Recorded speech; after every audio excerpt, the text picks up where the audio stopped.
Sponsored by Women Technology. Take advantage of our end of summer promotion, offering a $30 off bundle discount on the whole test take-up panel controls through September 2021. Hello everyone, I hope you're all doing wonderfully well. Today we've got another match from the House of SARH Semi-Active Radar Homing Competition. Today is GR Grim Reapers versus 51st KIAP, K-I-A-P. I'm Cap. And today I've got Prez with me because I don't know what I'm talking about, let's face it, and we need someone who does. Prez, say hello. Hey everybody. Now it's a bit of a weird one because I don't really know why I was asked to host this stream, because I'm just not much of a streamer. I make videos, I'm quite good at that, but I'm just not much of a streamer, and I'm obviously massively biased to one of the sides, and I can't stop that. But, I'm a human at the end of the day, so I'm obviously going to be biased towards my guys, but that's how it is. In fact, could I have just 30 seconds about yourself and your relationship to this competition, please, Prez? My name's Prez. I am the leader of the Alamo Squadron. We are participating in this tournament. We'll be participating tomorrow against the 104th Squadron. Nice. We've been around for a little bit. At this point in time, DCS is like my main hobby, and I do a lot of stuff. I even make YouTube content on my competitive stuff.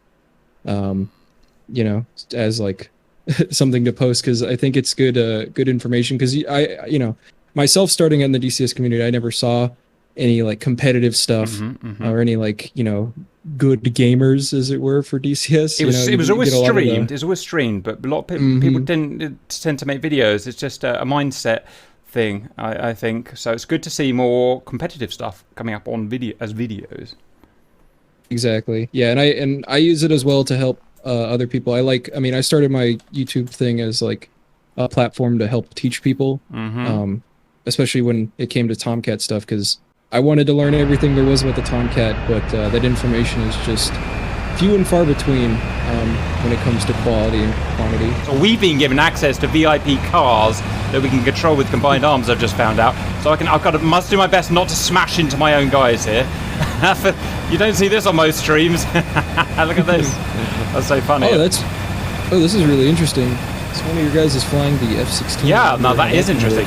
Right, I should stop buggering about here, and we need to quickly do a description of House of SARH. So, it's similar to SATOW and TACT, competitions that have been around for a while, in that they're round-based, in that they have two teams fighting each other, in that, you have several teams in. But there are differences. So it's been designed to be a similar framework, but have some severe differences from TACT, from SATOW. I'm going to quickly go over that for your interest. So here is a round-based match, best of three. We've got blues. At this point, it's going to be Grim Reapers. You've got reds, it's going to be KIAP. We've got 5 team members on each side. They are going to take off. They're going to fly in whichever way they see fit at the same time to bullseye. Once they get near bullseye, within a spherical area, they become kind of latched into the fighting zone. At that point, they can't go out of the fighting zone, and if they do, they will explode until they have won the round. And shot the other guys down. Once someone's won, then they have to RTB to the opponent's base and land. So for instance, something that could happen is they can go in the middle, they can fight, and then the winner could go and land to secure the victory and run out of fuel and die, and I'm guessing at that point it's going to be a draw. So it's similar in that case. Now where it really starts to differ is the tactics and the weapons. Break.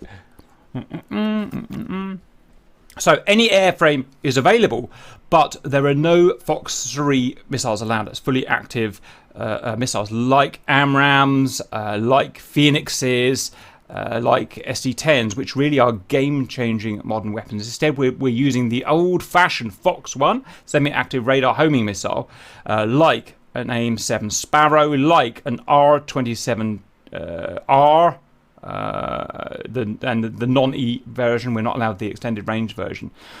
So with these older missiles, and we allowed Fox 2s as well. We allowed, for instance, Sidewinder M's, not Hobbs, not Sidewinder X's. We're allowed the Archers, the R73s, R60s, the magics and stuff like that.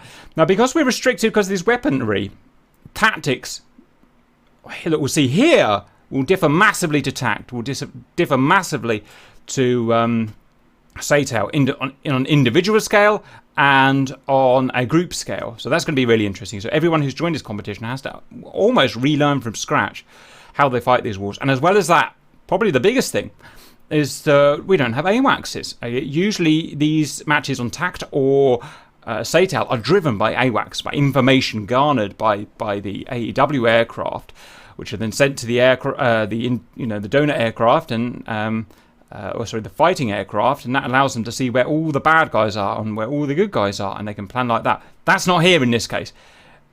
They have to operate in this hostile ground without or hardly any SA, situational awareness. Again, a massive game changer. What does that mean for us, the viewers? Well, in theory, a more sexy fight. People will be able to sneak up to each other that they couldn't do that before. With modern SA, we will see dogfights, we'll see confusion, we'll see friendly fires, which is possible in the other competitions, but very rare in this case when it's almost going back to World War II, but with missiles. That's kind of what we're seeing here in a way. It's going to be different, if anything, and I think more interesting. It's the way I prefer things. So that's my description of House of SAR. Anything you want to add or change to that, Prez? I think this kind of tournament is great. Everyone, all the competitors and stuff have been really loving it. It's a completely different environment from the normal SATAL, SATAC, TACT sort of deal with the Fox 3 environment, because that really breeds a certain kind of meta. This one, I think, relies much more on your teamwork and your own pilot skill rather than it does rely on the technology.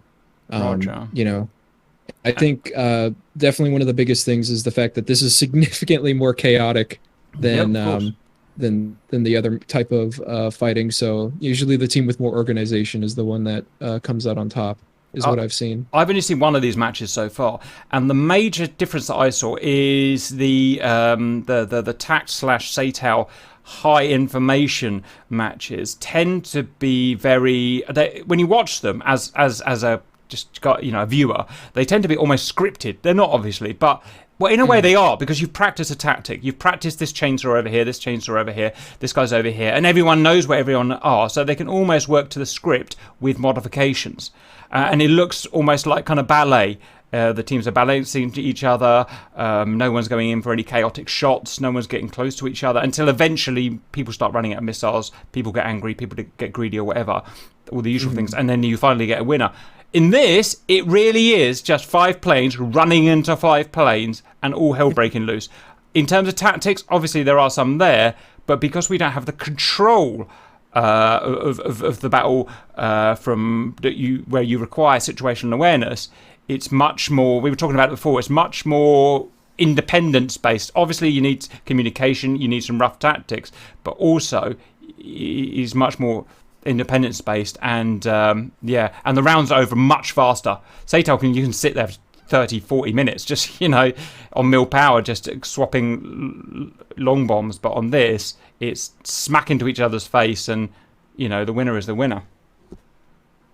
Yeah, these unlike with the Fox 3 tournaments where it does just turn into a grind fest, and the reason the current this year's SATAL rules, SATAL 2021, have been tweaked so that there's no more grind fest happening. This one, like, people are launching missiles, initial first pass shots are happening well within 20 miles. You're looking at 15 to 10 mile shots, and by the time those missiles time out, around the time they're supposed to hit their target, they're already well within visual range. They're merging by the time that happens.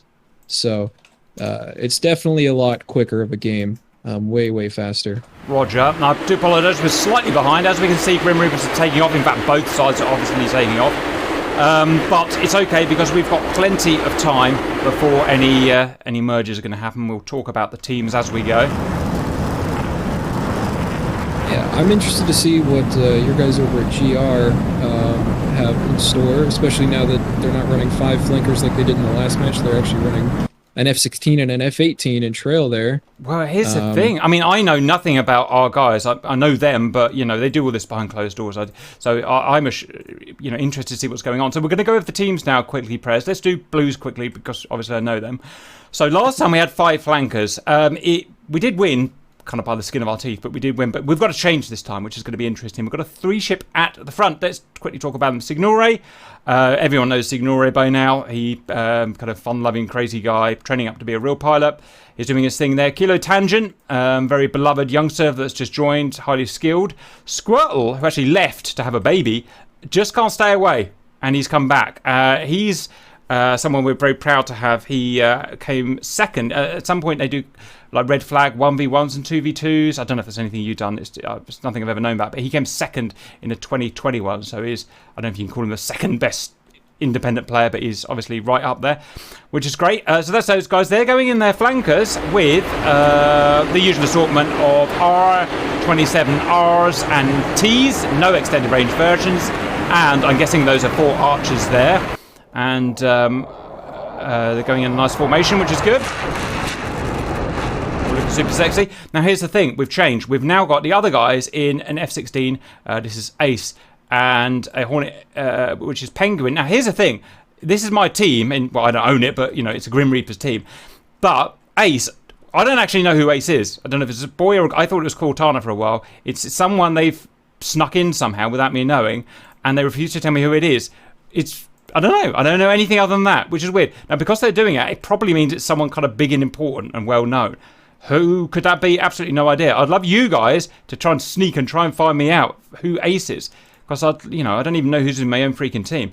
So that should be exciting. Now, why? Yeah, welcome to GR, by the way. This is literally what we're like. Why would you think we would swap 2 flankers for a Hornet and an F-16? Bearing in mind that there's no AWACS. I don't see any reason for it. Prez. So, I'm a little biased because I guess I get a lot of influence from the KIAP guys. I mean, you're going to be biased to GR. I'll be biased to KIAP. So I guess there's that split. But I think flying as one coherent airframe, just like everyone in the same airframe, makes it a lot easier. But I think the reason for them switching might simply just be because of familiarity with the airframe and, messing around with their controls. They may also, especially with that F-16, because it doesn't carry any Sparrows, so it's relatively short range compared to Fox 1 users. But I know your guys. I haven't done much training with your guys in a while, but I know they do like to do some sneaky stuff. And that F-16 is kind of perfect for that because it only has Fox 2s. You're never going to get that launch corner, Yeah. That's what I was thinking. If at the end of the day, if you're just not that good in a flanker, go in the thing that you're good at. Now, here's the interesting thing, valued viewers. The F-16 doesn't have Fox 1 missiles. It doesn't have Sparrows. So, as you can see, he's got 6 AIM-9 mics, which is interesting. So, he's going to be doing something completely different that certainly I've never seen before. We do have AIM-7s, obviously, and this guy here.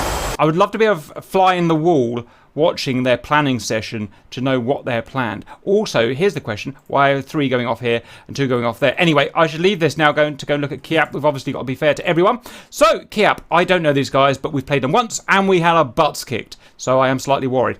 We've got here, I will be very embarrassed if they're flying tighter formation than us. Than they are! Oh, GR!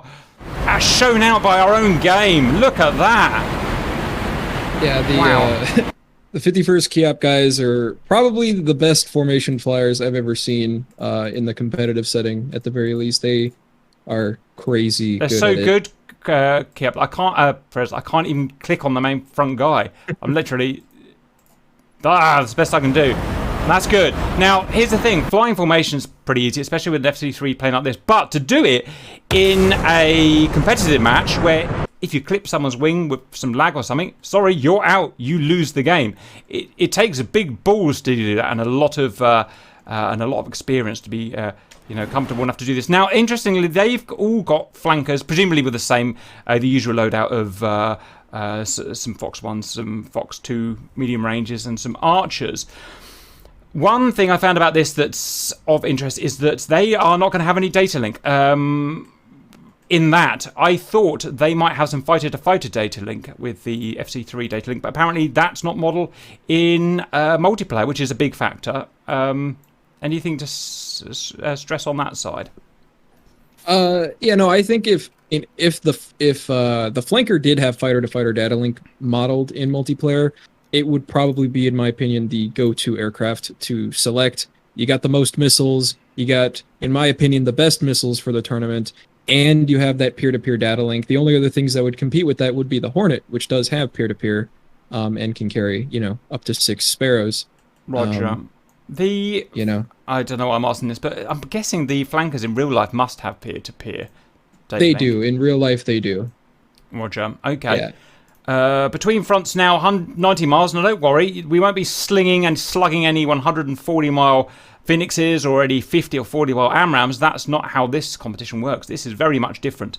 The tactics can be very different. It's all going to be close in, dirty, fast. It's going to be kind of hard to view, actually, in a way, because everything's going to happen so fast. But we're going to see what's going on. Let's have a quick look at altitudes. 3 ship here of Grim Reapers, 30,000 feet, 35,000 feet F-16, 34,000 feet, F-18, right? These guys here, 34,000 feet, and here 39,000 feet. Now, traditionally in a SATAL type scenario, you go really high, so obviously so you can save fuel and get fast, but as well so you can sling long range first shots, which can, kind of put the other guys on the back foot. I'm guessing that's not a thing anymore, or I don't know, what do you think? It's not as long range, obviously, especially with these shorter range missiles. I think you're looking at like the maximum possible range for a shot of about 20 miles.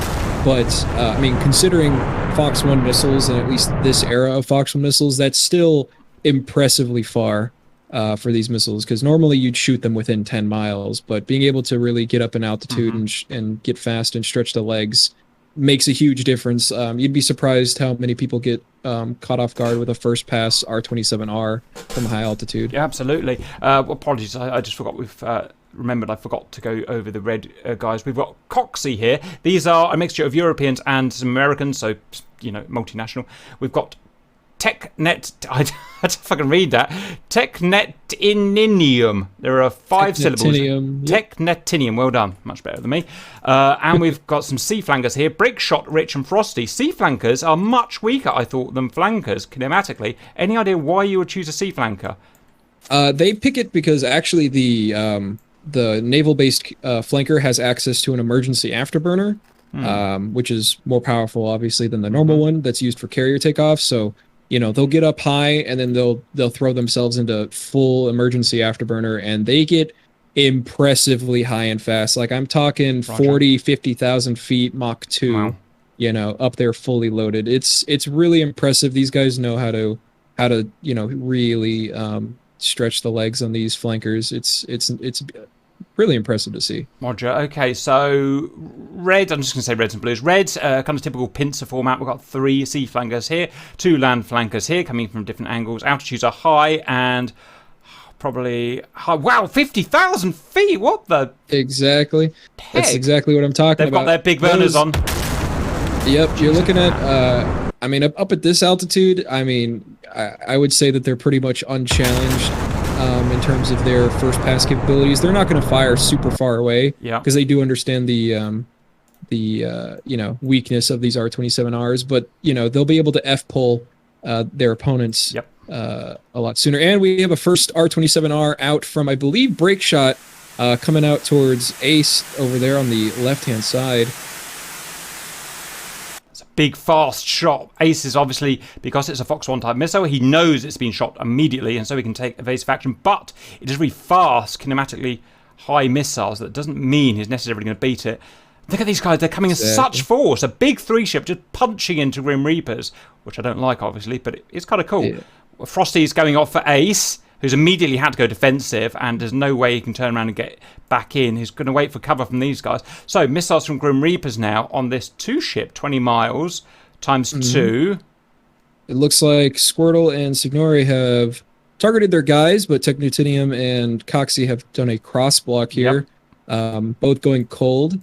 Another missile out from Break Shot coming in at Penguin, I believe. Penguin also returning the favor at 15 miles there with an AIM-7 MH.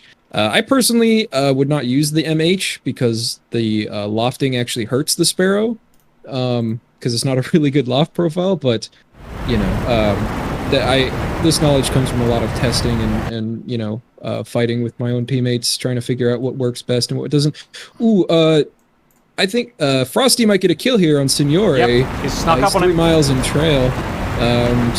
Frosty's still up at 25,000 feet. Signore at 16,000. That might be a kill there. Coxie shooting Signore in the face. Looks like he swapped target to Squirtle. He's taking a shot. He did. Squirtle and R27T out at Coxie. R27T out at Signore. Looks like he might eat that, and he does. Returning the favour here. Ace is trying to catch up with Breakshot, but Breakshot seems to put his burners on, and he's just hounding up to 900 knots. Ace can't catch up, and a merge. My controls have gone weird, sorry. Kilo and Frosty have merged. Frosty is slow and vertical. He might get picked up by Squirtle here. I think he might if Squirtle pushes that. Jeez. Kilo, amazing dodging there. I'm very happy with that. Amazing dodging all round. And it's taken down. Wow, look at that, guys. Exactly. Rich has broken off to go help Coxie and Technitinium over there, leaving Breakshot by himself, sandwiched between Penguin and Ace. Roger, we've got another merge. And this is what you mean about it. So dirty, so down and old school fighting so quickly. They're just smacked into each other. We've got a merge there. And Coxie, I'm not sure Coxie knows there's an archer out. Coxie, yes, he has seen it. Oop, that's defeated. That's defeated. Oh, there he goes. Another archer. Yep, Technitinium is supporting him. He just has an R27R out on Squirtle. From behind, Rich coming in here to support as well. And jeez, there he goes. 2 on 2. Down. Real good position here from Red. It looks like Breakshot has been able to take out Penguin. Don't know what happened there. Roger. But he's still got Ace on his 6. They're by themselves. And it's a 2 on 2 merge with Technitinium, Rich, Kilo, and Squirtle. I think Squirtle's going to eat it. I don't know what to watch. I know, it's pretty... It went right past his back. Jeez, and another archer. Engine off, engine off, engine off, engine off. Oh! Outpost down. Kilo. Wow. This is... I think... 9M out from Ace at Breakshot. Breakshot's flaring. Oh, Ace. Down. The mysterious Ace. I mean, how cool was that? It was just pure... I don't know if there was tactics there. It was just shoot the guy in front of you, and it was very good fun to watch, if nothing else. Yeah, no, this is. I mean, KIAP definitely came in with a plan. I think it kind of broke down there on the western side, going in after that F-18 and that F-16 with the 33s. They were able to clean it up there on the east. But obviously, this is not a very clean fight. It's inevitably going to break down, though, isn't it? You know, within seconds, you're pretty much in Fox 2 range. It's always going to break down to an extent compared to what we're used to seeing. Now, here's the thing. Why do these guys just not know where Ace is? Or maybe they're just regrouping? I don't know what's going on. I think when it comes to the 51st guys, I believe they're simply just regrouping. See, they're turning back in right now. Technitinium is currently Let's go and check the... Okay, we've got a T missile and 4 archers. We've got an R missile and 2 archers. And we've got 5 AIM-9 mics. In every sphere, I would go with the Reds for an easy win here. Let's see if Ace can pull something out of the bag. I don't see any way he can fool these guys, but you never know. A cheeky use of the terrain, maybe. I think if Ace tries to really get up and extend the range of his 9Ms as best he can kinematically, he could probably get off some pretty sneaky in-the-face 9Ms. You know, they don't generate smoke unlike all the Russian missiles do. So, you know, you kind of just have to guess, you know, if they're coming at them. Looks like Rich, and I was expecting Rich and Technitinium to do more of a pincer maneuver here on Ace. It looks like they might be doing it, but cross-blocking here. Yeah, they are.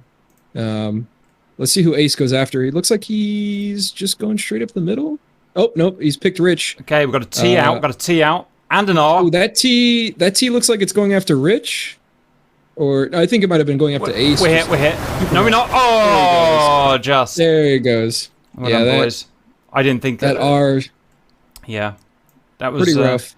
Yep, no, well played. This is only my second match I've seen with these guys, but God, they really knew what they were doing, these guys. I'm thinking about it, this competition really is for them, isn't it? This is their perfect scenario. Experts, probably the best guys in the world, as far as I'm aware, at flankers, doing flanker things. They did incredibly well. My guys did pretty well, but even just watching in the way that I had my guys kind of scattered around this area here, all pointing in different directions. And I noticed the Reds came in, a Distraction 2 ship, and a Piercing 3 ship coming in fast. And I mean fast, diving from 50,000, maybe, Mach 1.5 or something. Absolutely not stopping for anything. And they never really stopped, which was really good to see. Shame to lose, but really good to see. Yeah, no, very, very impressive from the Grim Reapers guys, because, the KIAP guys are very, as you said, they probably are the best flanker guys in the world. They dedicate themselves to this airframe, unlike a lot of other squadrons, using whatever airframe they really want to. But, it's actually funny, because I remember when this House of SAR tournament got announced, and I was working closely with KIAP doing training and stuff like that. They admitted that they were not at all used to fighting other Fox 1 platforms. All they do is train to fight Fox 3 guys. Exactly. And then you actually have people come at them with Fox 1s, and it's just a completely different, different type of fight. So. Right. Yeah. In the meantime, I'm going to fix a couple of bits. I actually screwed some of my controls up somehow by doing that. Oh, it's because I'm technically combined arms unit. That's why I screwed it up. Right, I'm going to see if I can get out of this combined arms. Yeah. I'm wondering how this next round is going to turn out, because this was pretty, it was pretty impressive to see the GR guys come in and actually, trade blows with KIAP. KIAP in their first rounds won pretty handedly.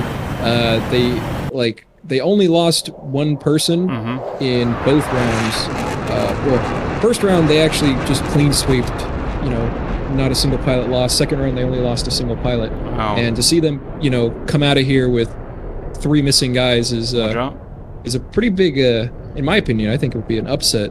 Roger. So my guys have now got to see how we can break that that huge juggernaut that charges down from 50,000 feet. What are my guys going to do to upset that? And yeah. I know how hard fighting with Fox 1's is. I'm absolutely horrendous at it because it's hard. Really hard. I'm glad I'm not in there. I would hope that that your guys at GR would realize how quickly the KIAP guys break down once you start separating their guys. Because that is the thing here, is that this kind of tournament relies on teamwork more than anything. And the second you split people up, they just kind of fall apart. And we saw that with the KIAP, with Rich breaking off of Breakshot to go support the guys in the eastern side. Breakshot went all by himself. He did bag a kill there, Penguin, I believe, in the F-18, but then obviously died to the F-16. Roger. I wouldn't rate the F-18 much in this fight, because the usual thing it's good for is obviously SA is nice, and being an AMRAAM truck, that's what I'd rate it for. But because I don't want to say it's got a rubbish radar, but it's got what's supposed to be a realistic radar, not obviously as good as the kind of arcadey FC3 radar. I would just gone, and surely an F-15 way above an F-18 if you're going to just lug some sparrows around, than have to work that more realistic, difficult radar. I'm just wondering. I'm trying to figure out the doctrine of why we've got like F-18s and stuff like that here. But we're not using any of the benefits. It's a good plane with the benefits. We can't use any of its benefits. Exactly. The F-15 airframe would just be a better pick, in my opinion. The F-18 has unparalleled situational awareness. It's basically just like, not in this match. It doesn't. It doesn't have any. You don't have data link, but you still do have that helmet mounted display. And that helmet mounted display is a big deal. That's one of the reasons I think the flanker is probably one of the best platforms for this, is because the ease at which you merge so often in this fight, the ease of which you can just switch targets just by turning on that HMD and locking the first guy you see up, you know, is huge compared to other aircraft which don't have it. F-15 is one of them. But then again, F-15 is probably the best kinematic performer. Agreed. You know, that thing has crazy thrust to weight. As in real life, yeah. So, you know, I mean, maybe taking the F-18 again is just for the technology that's in it, and it also might be because you get 2 extra Sparrows with an F-18. But they're not. Like, here's my fight back against that. I don't think you get to fire. Well, I think you carry a missile truck in SATO and TACT because you're going to slowly wear the other side down with your chainsaw, slowly sending your missiles off. In this, some of the guys don't even get to fire a shot because of the nature of it. I would say less missiles, better kinematic aircraft is what I would personally go for. But yeah, I think the F-15 probably would have been a better pick. You know, maybe they just went with the F-18 again because it's a more familiar airframe to them. Yeah. I guess. So, and also, I mean, F-18 is very much no slouch when it comes into a dogfight. You know, if you're expecting to merge and you're good in the F-18, I would take the F-18 over the 15. The 15 can do crazy stuff, but the F-18 right now is unrivaled against anything except maybe the Mirage with its UFO flight model. Yeah, tell me about it. Yep, fair enough. Right, we're watching them come in now. Obviously, we're all hoping for them to touch wings and crash. But looking very sexy there. I personally don't find it very easy to fly flankers in formation. I find them beautiful to look at like this. Personally, I find them difficult. Their engines, I find them, they're either kind of on or off, or they're very steppy.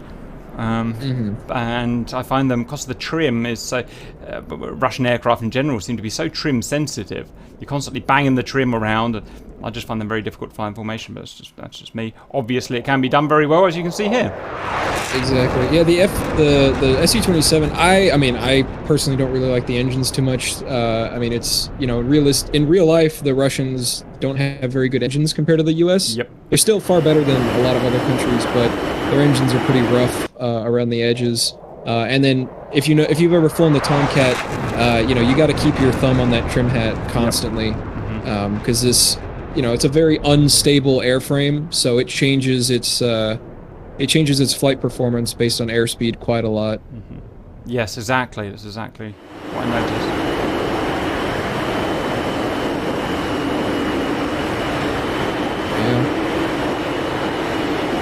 Now, are they going to maintain formation all the way down? That would be very brave. Or are they going to break? I would imagine they would break. They might do a formation landing. It'd be pretty cool to see. Yeah. They probably will do it because I don't believe things like wake turbulence is on. Agreed. Yeah, it doesn't work very well in multiplayer. Wake turbulence has always been a bit troublesome. Hence, I never have on any of our multiplayer stuff either. Yeah, I know the KIAP guys, though, they much prefer using things like wake turbulence. I know in a lot of our scrims. Because if you notice, obviously, in this match, it's very, very pristine weather. I mean, you got like very sparse, scattered clouds around here. You know, but I know when I practice with KIAP, they like to turn wake turbulence on. They like to have different times of day. They like to, you know, they like to have thick, you know, dual cloud layers and stuff like that. Yeah. I think that's more fun than the super clean, pristine environments. Yeah. But then again, you know, other people will complain. Well, like, hey, that's not fair because of the, you know, it's a competition. Things should be even. But Roger, it's a flight. It's a flight sim. You know. Yeah, I guess you're right. Right. Where looks is the like base? They are coming in for that. Yep.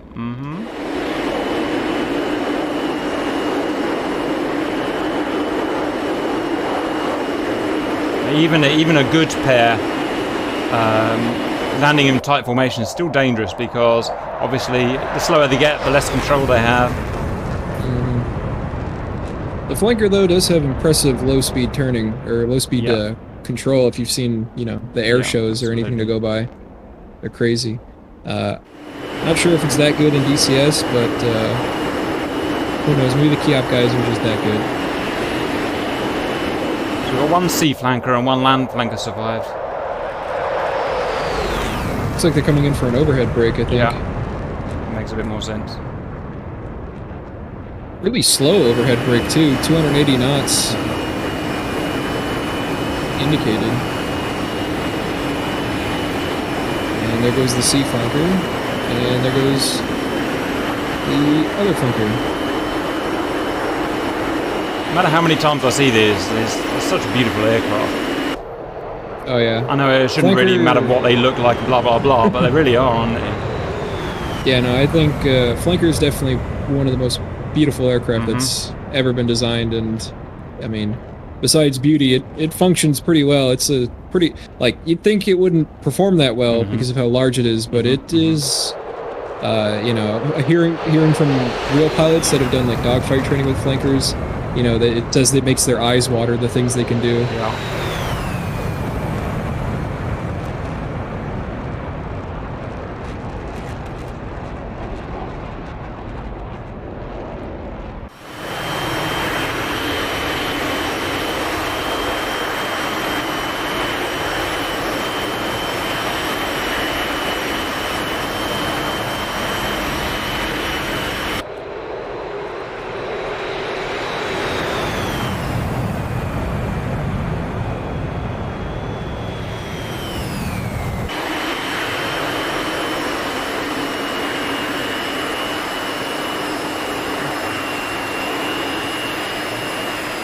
So one thing that is definitely, I haven't seen anybody fight on Syria yet, and it looks like we're definitely fighting on a very flat part of Syria. There's not, you know, the big mountains are over there, more towards the west. Maybe if this was more on the coastline near Beirut, it would have been a little bit different, but you know, we're fighting over the flat part of Syria over here by Damascus.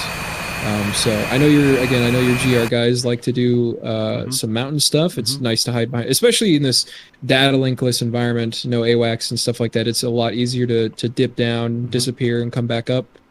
You know, but not very much of that is. I'm not sure how this I know at least in SATAL there are tactics that go on just to choose where you fight and what type of terrain you fight over. It all happens in the background, obviously. You know, you don't see it on Twitch streams or anything like that, but the decision to who fights where, the distances between bases, is all hashed out in almost a sub competition before the fight actually happens, which is interesting. How does it work in this competition? That I don't know. Any idea if it's just selected by the game master or? Yeah. So when for the competition, it's basically they'll give you a map, right? And then you can choose whether or not you can do that. And then both teams just agree, hey, let's do this map. So, you know, I'm pretty sure this is the map that was selected for them. And I don't think either team had any disagreements. That's fine. Okay. Stream is staying on. Video's going off till the next round. Welcome back, valued viewers. We're about to start round 2, where we're going to see GR rip KIAP apart, hopefully. So let's just have a quick look at the sides, and then we'll just go on to chatting about what we do different and stuff like that. So KIAP, we've got Jack P here. We've got the, I'm never going to be able to say this. What's the guy called? You can just call him Tech. I've got to get that Tech. No, I'm never going to do it. Tech, Frosty, Rich, and Break Shot, and they've got their mixture of 3 sea flankers, 2 land flankers. And then we've got GR, which are ready to change. We've got Signore Squirrel in flankers, and I expect to see another flanker there. Ace, the mystery man / woman, with the same. Penguin has changed, which I'm secretly quite glad about, to a really powerful, in this case, F-15, which I think personally will do a lot better job. And God, it looks good in that skin. Wow, they've done a real cool job in these skins. It looks sexy. Yeah, I like the white and black parade and that gigantic GR spray on the tail section. Looks real nice. Roger. They're called the 48th, by the way, because they are named after the 48th Air Wing, which is in England, next to where I live, which constitutes 2 squadrons, one of them being in the 493rd Grim Reapers, who we are named after. Technetinium. There we go. Yep, so I'm glad that we've got an F-15. I think it's going to be more powerful and easier to use. Now, we were saying just before we turned the camera on, KIAP love to come in, you know, stupidly fast, stupidly aggressive, stupidly high, and stay there if they can. For me, you know, if I had a chance to quickly watch that attack view and go, what are we going to do next? For me, it would be get Fox 1s in the air, right? Make them dive, because they never really, KIAP never really seemed to be challenged on the ingress.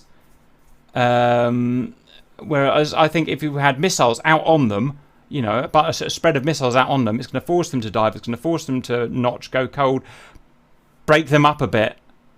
Hopefully that's what my guys have kind of seen and are going to do. I don't know, we'll just see what happens, but I think it's very important for these in the Fox one. Like obviously in Fox 3 it's very important to get those first pass shots off to get people defensive and stuff like that, but even more so in this because the ranges are just collapsed so much more. People are very afraid to fire a Fox 1 at 15, 20 miles, 30 to 40 kilometers ish.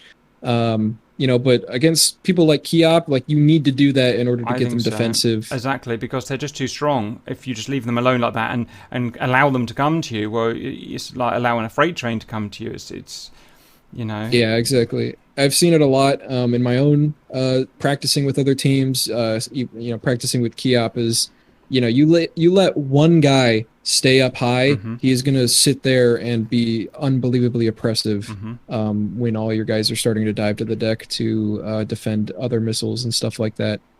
So you cannot let even a single aircraft just stay up there. Roger. And I was talking at the beginning that we might see more friendly fire than the Fox 3 kind of campaigns. I think I might have got that the wrong way around, actually. Most friendly fires, as we know, are done by Fox 3 type missiles that are in the air, they go active, they go after the wrong guy by accident. Happens to all of us. Definitely happens to me. But in this case, it's not really possible to get a friendly fire with a Fox 1 in a...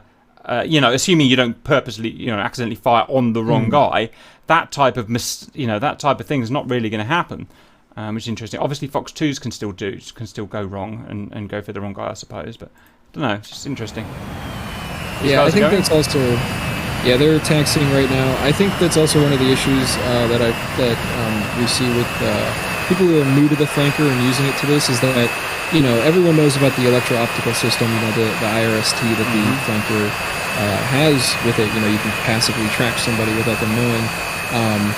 But people do that and then they don't actually check to see if the guy they've locked up is a friendly or not, and they end up turning a friendly into a ball of wreckage, which I've seen a lot from flankers.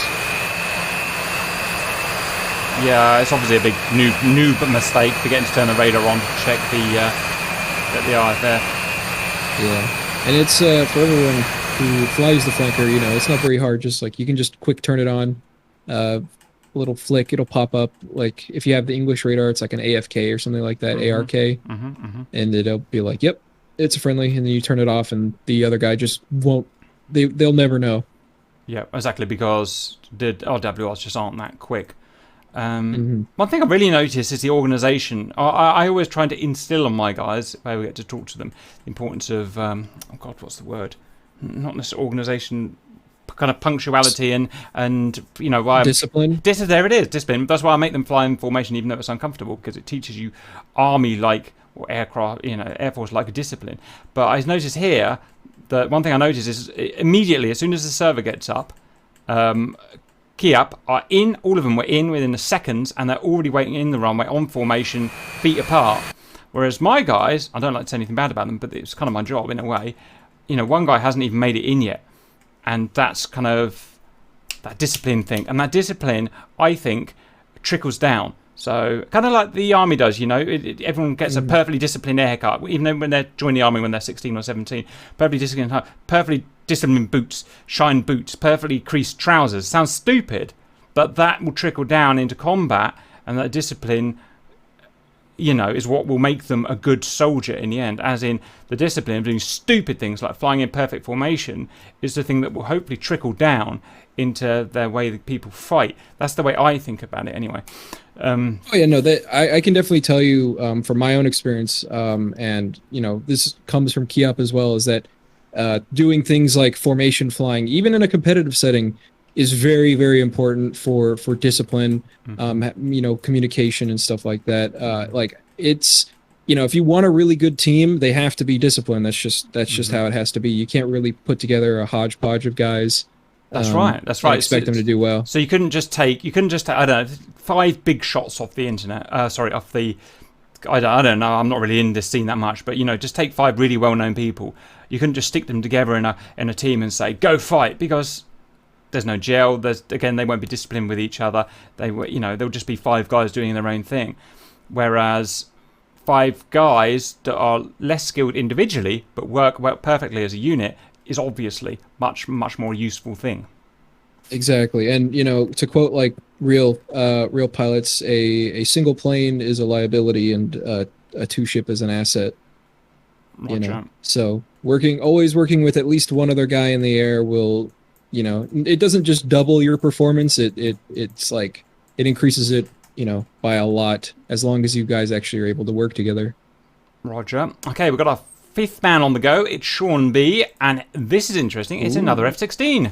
So now that's interesting, because the F-16, as much as we all love it, I think is a weak asset here, because it's basically a dogfighter only with some big fuel tanks.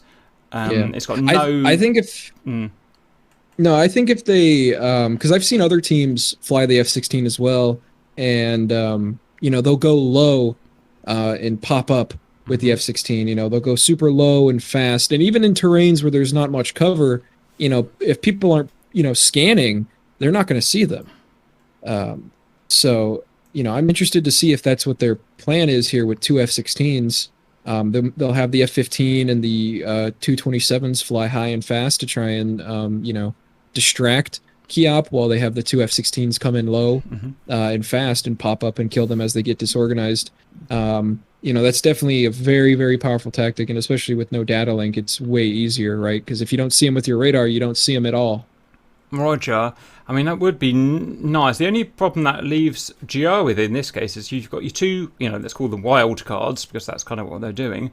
But that only leaves you 3 conventional fighters up against 5 conventional fighters, i.e. they can have the ability of the medium range Fox 1 and medium range Fox 2, where these 3 could easily be immediately steamrolled over. But I guess we see what happens. They are moving to the runway now. I will perform my professional obligation, and we will be watching KIAP take off this time. Just going to wait until these guys have got themselves settled. Well, I think if we see anything like we did last round with KIAP doing a pretty wide pincer, something like 30 miles across, and we just have all the GR guys focus in on either the 2-ship or the 3-ship, they can probably quickly pick them off.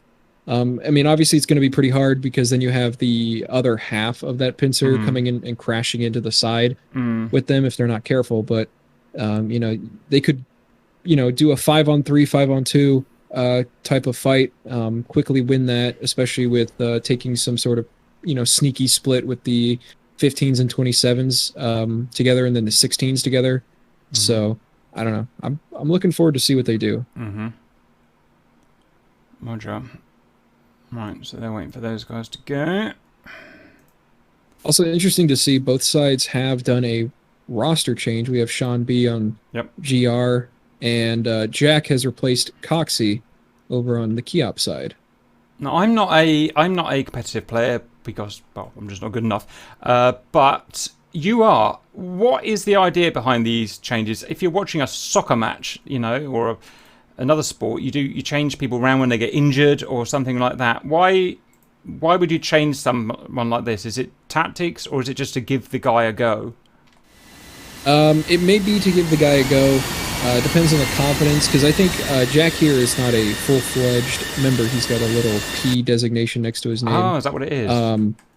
But maybe on the KIAP side, it probably is like, hey, you didn't do so well in that match, let's get you replaced, like they would do in a sports team. A player that's not doing so hot, sub him out for somebody else. As far as your guys go, I honestly would not have a clue. Maybe who else was here before, or who Sean B? Very embarrassed to say I've forgotten, which is a bit. I literally went through a Signore Squirtle and was at the front. And the question is, who was I'll get a slap later on, I suppose. Right. Okay. Yeah, so looks like they're lining up. Oh, it was Kilo Tangent. Yeah, Kilo Tangent, that's right. So maybe Kilo just had to leave or something like that, and Sean B was a good alternate. Right. Coxie might have had to leave as well. I mean, they are Europeans, or a lot of them are. Coxie, I think, I'm pretty sure is British as well. Fellow Islander over there for you. How come some of these guys have got 51? I know 51, 51st, but why is some of them got 100?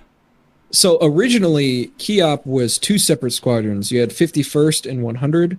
51st was the Su-27 dedicated group, the Rhinos, and then 100 was KIAP, the actual Su-33 squadron, the naval. At some point, in the past few years, their numbers went down, and they decided to. I think it was because their numbers went down, but it also might have been for like competition reasons and stuff like that. But they ended up combining together, and I think that was probably for the better. Okay.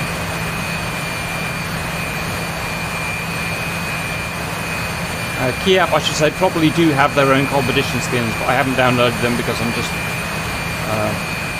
not that organised, I'm afraid. I apologise.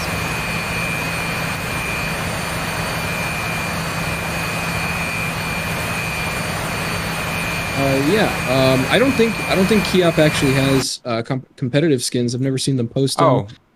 Even watching Breakshot stream, I never see him put any special skin on. I guess maybe because the one good part about the DCS flanker is that the skins that it has are pretty realistic.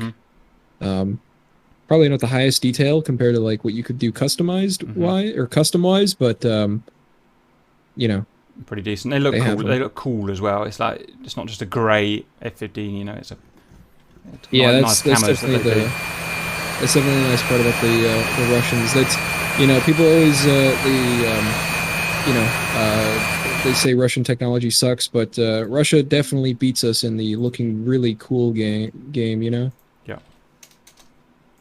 Right, I've got a message that we are taking off, so I'm guessing these guys going. Maybe there's not a delay because we're watching this live, aren't we? No, just not ready to go yet, that's all.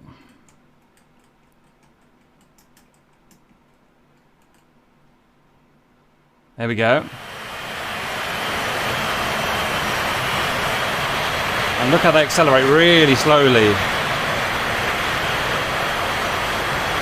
Yeah, I actually just had Coxie DM me saying that I was correct on why he got snubbed out. Okay.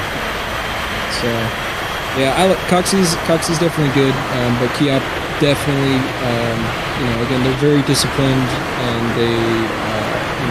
that discipline means that they really, really want people to be skilled. So, it's completely understandable as to why they would sub people out for that. It is a competition. Obviously, you want your best players in. Absolutely. That's the three Su-33s that will be together, and then we'll have these two take off. It will be the pair. I assume they're going to be taking a very similar split. Not sure which direction they're going to do it. They might come out further to the east to drag them away from the mountains. Because there aren't very much mountains to be had in the first place, but one thing KIAP does do, especially when they do coastal maps like on the Caucasus and stuff, they like to drag people out over the water. It's a really good strategy. I do it as well. It's interesting because historically you would usually say that a flanker favours the mountains with its upwards looking EO and stuff like that. So it's interesting that they actually want to go over the the flat grounds, which is, historically the area of the Tomcat or something like that. Yeah, but you'll see that KIAP, they definitely don't fight like that I guess would be a historical flanker, maybe with being in the mountains. They definitely like to push their aircraft to the very limits, and they need to, especially when they do Fox 3 stuff, because things like the R-27ER and ET, they don't loft. Right. So you need to put as much kinetic energy behind them as possible. Right. I'm worried by watching them. I'm encouraging them to get closer to each other, so I'm not going to... I don't want them to crash. Right, my boys are going a bit more conservative this time. It looks like they're going into a bit of a regroup ladder sort of deal. They got the 27s up front, 15 trailing them, and then the 216s trailing them. So interested to see what's going to happen there. Interesting, actually, is the KIAP are going to go to the northwest, so they are actually going to come over the mountains here. And you can go where, I mean, we've talked about the zone in the middle, but you can otherwise go wherever you want, can't you? You could go out and come in from the east or the west or whatever. Yeah, exactly. And, you know, that's actually one of the nice things about the bubble is that you can essentially do whatever you want as long as you're not inside the bubble. I'll definitely tell you, I had a practice with KIAP and my Alamo guys earlier this week, and they probably did the most crazy pincer maneuver I've ever seen in DCS. Like it was something out of like I don't know, like something you would only think of on paper and never actually do. It was insane, and they got us pretty bad with it. So just completely unexpected. But it seems like they're sticking with their normal game planning, what they're used to, which is taking the wide azimuth pincer here. Looks like they've got that pretty key down. Now I've got more of an idea what to expect. What I'm going to look at is the kind of what I call the delta energy. So I'd like to see how, as we're coming towards the merge, say 40 miles, 50 miles away from each other, how fast and high are blue going compared to reds. I bet we see a lot more speed from the blues compared to the reds. I may get that wrong, but let's see what happens. Okay, reds are excuse me. I don't really know what they're doing. They're kind of doing their own thing. They're taking going off. Yeah. Yeah, they're taking a bit of a split here. I wonder if they're okay. I see what they're doing. They're trying to set up some sort of like wall formation up front, and then the F-16s are going to sit it in the back and sort of support. You know, I don't know how well it'll work because, I mean, one thing KIAP definitely likes to do is they really like to change the attack axis. You know, a lot of people like to just, you know, beeline it straight for the bullseye, just as your GR guys is doing. But they really like to take their time, and they'll come out, as you can see here. They'll come straight down across, you know, catch you, you know, blindside you. You know, and it's even more effective again because there's no AWACS, so you can't see that happening. Now, the only bad side about that is, in a competition like this, in a way, every bit of fuel, especially on a relatively inefficient, you know, fast-burning flanker, every bit of fuel does matter. So it seems strange to me that they're going essentially the wrong direction. I know they're doing it for tactical reasons, but they're going the wrong direction with their afterburners on full. It's like, don't you know that your fuel is actually very important? But they have very carefully calculated what they're doing. You know, they're not doing this for fun. Yeah, I mean, that flanker, though, the flanker carries, like, something like 20,000 pounds of internal gas. Like, you know, they can burn for a very long time, but, I mean, the other thing is you'll notice KIAP never, ever back out of that burner.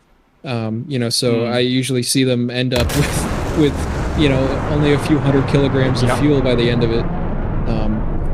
You know, so they really, really value those kinetics over anything else. Yeah.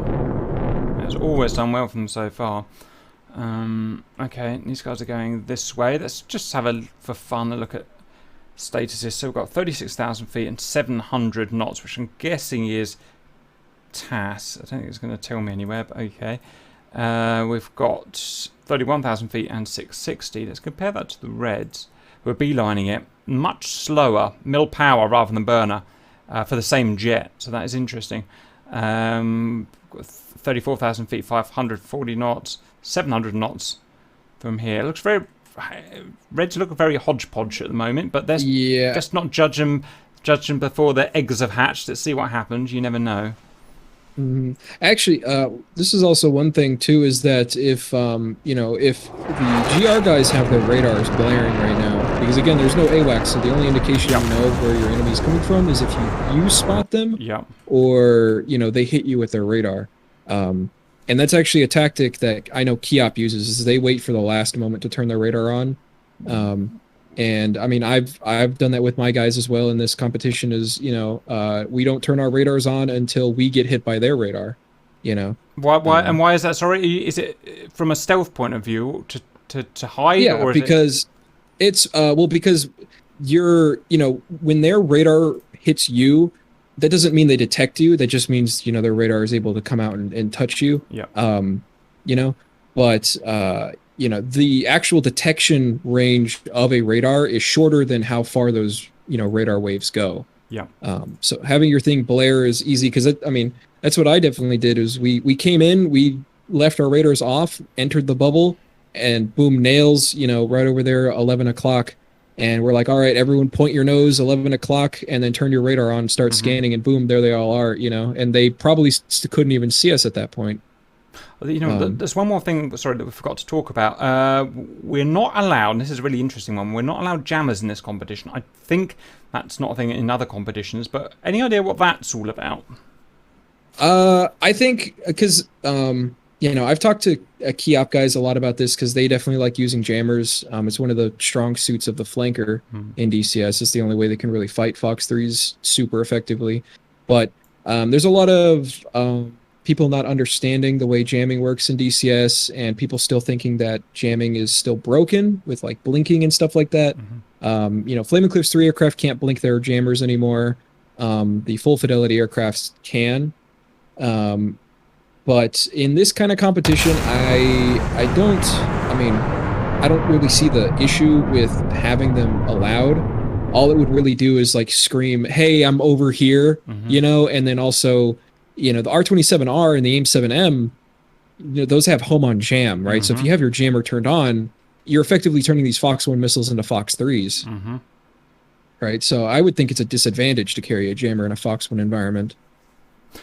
Yeah, right. Does home on jam work without an AWACS? I'm probably... Yeah, of course. Yeah, because it's just the missile homing in on the jamming source, yeah. Yeah, and it's just, I'm confusing myself now. Okay, it looks like your guys have found KIAP. We might have actually caught them off balance here, because look how quickly we're going to be on those pair as compared to the main 3 sea flankers. We're going to be on them very quickly, which may have been an error from the Blues, although they may spot this and do something about it. You can see they're cranking to the right there, yeah. Exactly, yeah. You'll notice that those Southern Group Jack and Tech there are coming down. They're trying to, because obviously the GR guys kind of caught them off guard there, so they're not going to be coming in that perfect inline azimuth split they normally do. So they're having to crank to adjust for that. Right. So they're making error. Do you think they can see each other on their own SA screens? I know they can't see. No. So they're doing this. Yeah, they're doing this completely with just comms. That's a lot of skill. I couldn't do that. I can tell you that right now. All right. You'll see Rich breaking off there. Now that's weird. What's that all about? Check. I guess Rich is going to be kind of so Frosty and Breakshot are definitely going to work together. Rich seems like he's going to go be a rogue element to go and support Jack and Tech because they are close to your guys. I think I think they've dropped the goose here. I think they went too far north. Or maybe I'm completely wrong. Maybe I've got this completely wrong. One thing is they are coming in over 1,000 knots, 45, and they're climbing. They're coming in so fast. This is the thing about KIAP. Look at that. It's a steamroller. See, and this is also the thing is I'm pretty sure your guys don't even know about the 33s up there. Probably because they're probably got the radars off.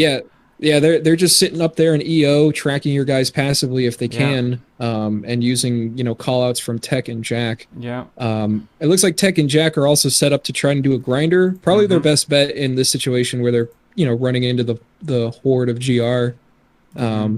Although interesting, the F-16s are in the lead there for GR for some reason. R-27R out from Tech.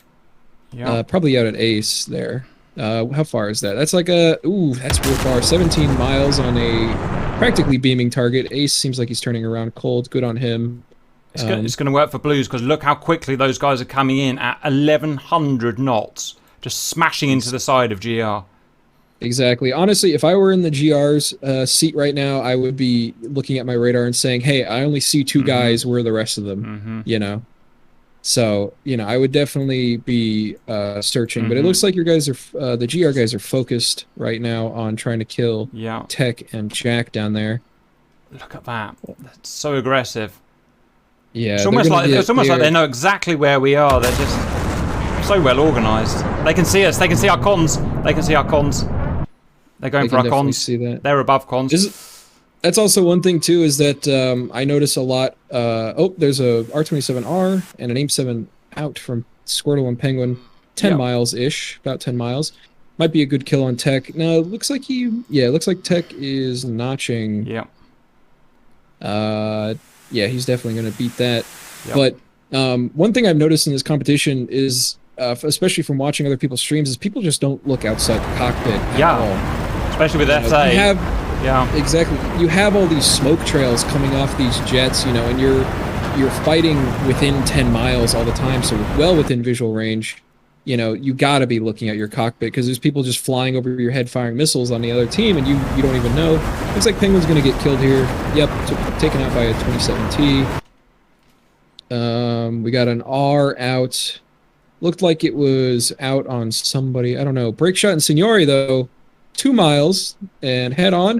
Ooh, R27T out from Signori. I guess that's at Tech. Ace coming in here. Hopefully Ace can see break shot. R27T coming in at Signori and an R73. And Signori's down. Ace is... I think he's sneaking under them. I don't think they actually... Or over them, actually. Correction, break shot's at like 8,000. Ace is at 16. Wow. Wait, what has happened over here? Wait, okay, so there's Tech, Break, and Jack. What happened to Rich and... One blue just disappeared, and I didn't see what hit him. It may have even been a DC, I don't know. Come on. Got it down to a 2-on-3. Get him. Ooh, Tech might eat this. Yup, there it is. 3-on-3. Took an aim 9 to that sneaky 9M to the face. Got a T coming out. Got I said, T. It is now 3-on-2. Actually, 3-on-3. 3-on-3. Correction. Sean might be able to kill Rich here. If he's sneaking up on him. Ace, Squirtle coming in to support Ace. That's really great. Ace dragging Rich out. Rich is... Ooh, Sean is defending... I personally wouldn't do that. Oh my god, what's happening? No. Yes! Good dodge! Merge. Well, we got to merge right in the middle of this. Gonna merge right there. Rich is in a really tough spot, having to merge with 2 separate people at this time. Hopefully, Squirtle's communicating that with Ace. Sean kind of getting dragged out there over to the north. He's turning back in, though. Good on him. Smart job. Ooh, Squirtle. Oh! Ooh, he traded. Trade! 2v2. 2v2, Ace and Sean. Sean needs to turn around. He really needs to turn around right now. It's 2 F-16s versus 2 flankers. Jack and Breakshot are definitely coordinating. They know exactly Sean can hit them from the side. Sean could bang them from the side, and they wouldn't know what hit him. Come on, turn around, back round. There he goes. He's starting to turn around. I know, he really needs to... It's easy for us to say, isn't it? Because we see this God mode. Yeah, exactly. I know. I think, I'm sure they're passive tracking Ace, or maybe one of them has him spiked and he knows it, and Sean should probably think that, hey, I've got no nails. There's no R27, or there's no MiG-29. Well, Ace has got to think about the bubble, right? Ace has got to think, no, we're our side of the bubble. We're our side of the bubble. He's got some... No, we're inside the bubble. We're right there. Yes. Ooh, I think he might. Nope. Okay, there goes Jack. I think Sean painted Jack with his radar. Yep. Sean painted Jack with his radar, and that is a far R73. That is a far. Beating it. That R27R might hit. No, it's definitely not going to hit there. Ace still running. What is it? He's in the trees. He's in the houses. He's gone through the houses, and he hit the houses. 2 reds being chased by 2 blues, still inside the bubble. There's a T. Now that's dangerous because he doesn't know it's been fired, and therefore he can't take evasive action. Very dangerous missile. One of the best things to do against flankers, especially, is just carry nothing but flares, because those T's are going to be more dangerous than those R's. Roger. Because you just don't know. Okay, Ace is turning around. Sean is head on with break shot. Oh, 9M out from Sean. Come on. Is break shot flaring? Come on. R73 out from break shot. 9M fails. R73 fails. Come on, Ace. You got to turn in, man. You got to turn in. Oh, another T. God damn it. Ace. Another T. Sean needs to be flaring. Give him a break. Yeah. And he dies. There it is. Come on, Ace. You got this. Come on, Ace. Lock him up and fire. You got this. 9M out on Jack. That does... It might hit. Yes! 1v1, break shot. 1v1. This is... Oh, another 9M out. Come on. Not flaring. Oh my god. Wowee. I am... Holy crap, I am very impressed. I am extremely was good impressed. fun.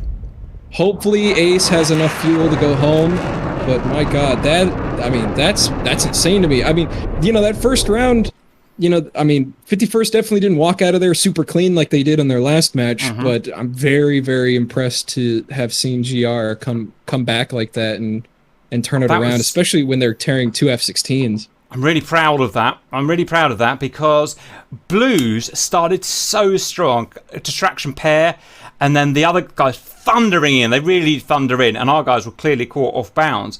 To be honest, I really think it was the Blues, you know, it was a match to lose there, and we just really, I guess we just dodged enough missiles and did enough good shots. I suppose we just turned it round. I'm chuffed about that, and I'm wondering if that's really going to knock the wind out of the sails of KIAP for the next round. Are they going to kind of bottle it and change what they do? Because I really didn't expect that to happen. That said, Ace has still got to get back home, and that is not a very frugal jet, the F-16, down low on afterburner, so, you know, we haven't won yet. Yeah, so hopefully Ace can fly a good flight profile all the way back home. He's got quite a ways, 88 miles, but, I mean, I'll say this. On our first round against DCS, HAF, the Hellenic Air Force guys, you know, my Metro on my team, he flew about 80, 90 miles in his Hornet with only like 1,500 pounds of fuel to go land. Shows what they can do if you get the F-pass on or whatever and get nerdy. Exactly, all the way down at the deck. So I think the F-16, as long as he's got, you know, more than 1,500 pounds, you know, if he's above bingo, he easily has this in the bag. But, Roger. Yeah, man, that's one of the best matches I've seen. I mean, don't get me wrong, that is bad for your blood pressure, but it was really good fun to watch, wasn't it? Yeah, no, that was crazy. I really wonder what happened up there in the north. That, you know, those 33s came in there. I think Frosty had gotten picked off or something super early. I don't know. I'm almost thinking it might. Obviously, one of the bad things about it being there's massive kinematic so fast is that it's so easy to rip your wings off or do something like that. I wonder if he almost. Well, I guess we'll have to go watch some TAC View afterwards. But I don't know. I don't know what happened. Whoa! Just place something down. Yeah, no, I'm very interested. Very interested. Yeah, good. And it shows how, I guess, I mean, I've been questioning, so far tonight, I've been questioning the F-16 constantly to see if it has any use. I guess one use that I noticed today was that a lot of Blues got fooled by the smokeless AIM-9. Archers were pretty easy to dodge, right? You can see them from 10 miles off, and my guys mostly managed to dodge them. But the good thing about these cheeky little Sidewinders is unless you're looking for it, you can't see it. And once you find it, it's probably going to be a hit because they're probably not going to see it unless it's a pure one-on-one. Yeah, that's and that's exactly what I said earlier with the one solo 16 is that, you know, it's got no Fox 1s, but again, the smokeless. The fact that they are smokeless is huge because, you know, normally you're trained, especially in this combat, and I train a lot of people to do it, is they, you know, look outside your window, as I was saying earlier, to look for those smoke trails. You can't do that with a 9M. You kind of just gotta, you know, assume he's fired one at you. Kind of like with the Fox 3 combat, you can't wait for that that radar warning to hit you. You gotta defend preemptively. So.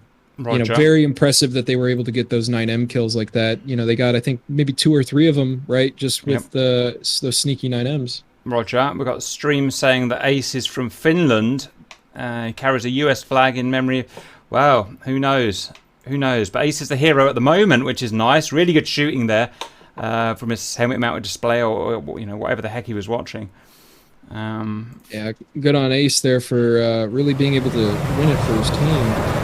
You know, those last few moments there were pretty insane there. It was super even there, and I really do think that the 9Ms and the fact that they're smokeless was probably one of the biggest things. Because, I mean, you know, it was 2-on-2 with KIAP chasing down the GR guys, and they were just able to, you know, cause a little bit more chaos, force some merges, and come out on top there. So that was exciting. I must admit, after the kind of almost thrashing in the first round, I thought I'd consigned myself to a loss, but I'm glad it's really spiced things up here because it could really go any way at this point, especially if I could upset KIAP. I guess we have to see how it goes. Right, we've got 50 miles, and what kind of speed are we going? Yeah, he's not holding back. He's going 600 knots. I'm guessing Guessing that's TAS again.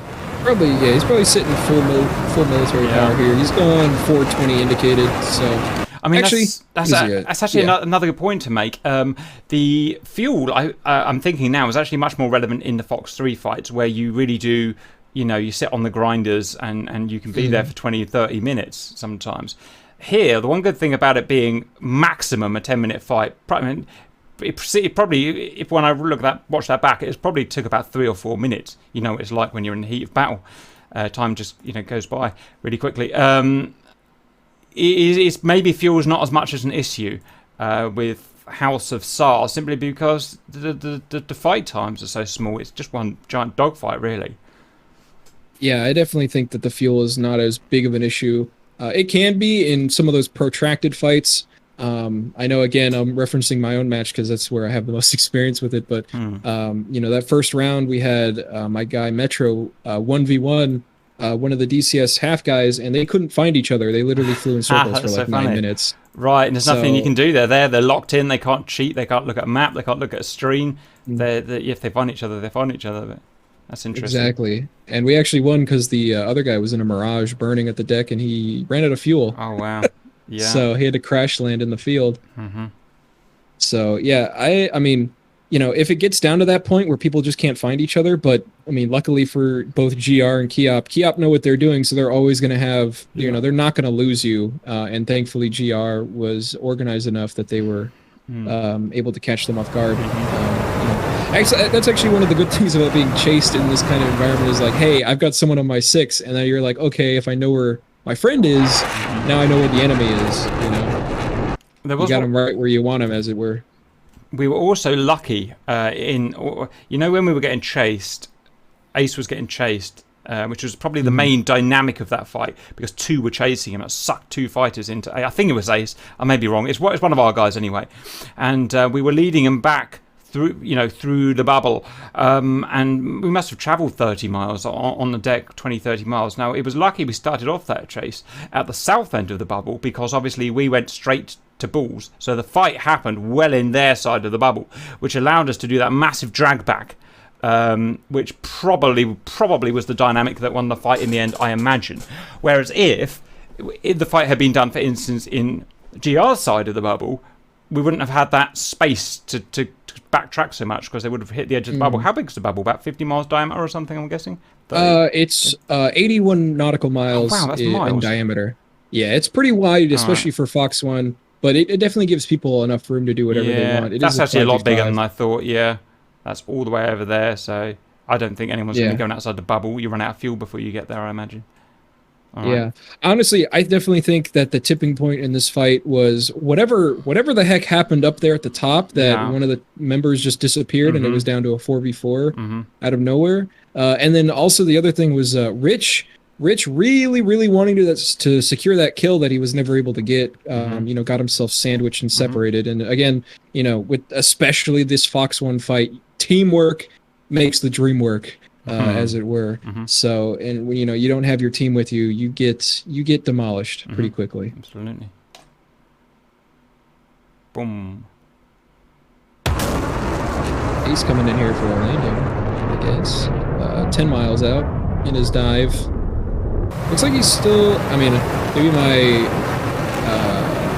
little information bar is not correct, but it looks like he's still got his engine power up. It's going pretty fast. It says at 101%, which can't be right. Yeah. So maybe it's just although wrong. That said, that just means mil power though, because afterburner is just it's just mil power with the extra rings, isn't it? Turbine speed's still the same, I think. Yeah, it just opens up the nozzle. It's same turbine speed. So. Coming in here for possibly a Sierra Hotel overhead. That would be nice, wouldn't it? Go on. Dare you. Show off. Show off to the fans. You watch, he'll want to show his name now, whoever he is. Or she. Yeah, he's coming in for it. Screaming in at 570 knots indicated. That's going to be a really hard break there. He's going to break over left on the airfield. He is. There he goes. Yeah, GR always do left breaks. I don't know why. It's because I'm left-handed, so it's just... trickled down. Yeah, I know. Doing a lot of Navy style milsim with my F-14 squadron that I participate in. We do right hand brakes over the airfield. Usually depends on the airfield, but usually right hand on the shore fields. Yeah.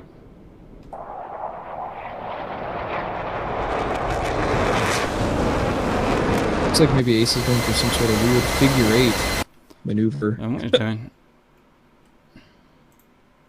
I think he might have got lost which runway he's landing on. It's that one over there. I think he wants some camera. He wants some screen time. That's what he wants, Prez. Let that screen time run. He's just basking in it. Yeah. I know. Maybe it's the hey, the adrenaline still hasn't worn off. He's got the jitters. I know that in one of our competitions, I think for TACT, we had one, and going back to land, I flubbed the landing. I didn't crash, but I almost did because I was just too. It's true though, isn't it? It's amazing, really. I know it's stupid. I know technically it's just it's a bunch of pixels on the screen, but. It is absolutely true, isn't it? There's such adrenaline spikes during, especially competitive, not so much in PvE, but in competitive, because it really means a lot and you're so pumped up for it. Yeah, and especially with tournaments like this where it's all about the spirit of competition, people who really love the competition will find a lot of enjoyment out of this. So, looks like he came in, overhead broke over one airfield, or over one airstrip and landed at the other one. Interesting move. We'll see how that works out for him. I should say a credit where credit's due. Zara Arabian, who made all of these skins, is on the stream now. Thank you for making these skins. They are very nice. They are definitely fantastic skins.